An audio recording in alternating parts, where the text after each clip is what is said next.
Good morning, Jared. I woke up to a video that popped off a little bit last night. People are having a real hard time believing that I've made $13,000 in 10 days with master resale rights. And although people weren't as kind as my friend Jared here in asking for proof, I did get multiple variations of, please show me proof. Is this for real? This is so hard to believe.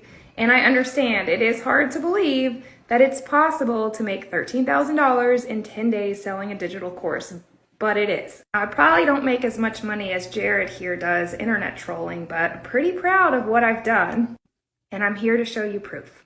Okay, so here you go. Stripe and PayPal take small fees, which is fine because their service is free otherwise, but here is where I sold 26 courses in 10 days. And before last night, I really haven't had a video pop off.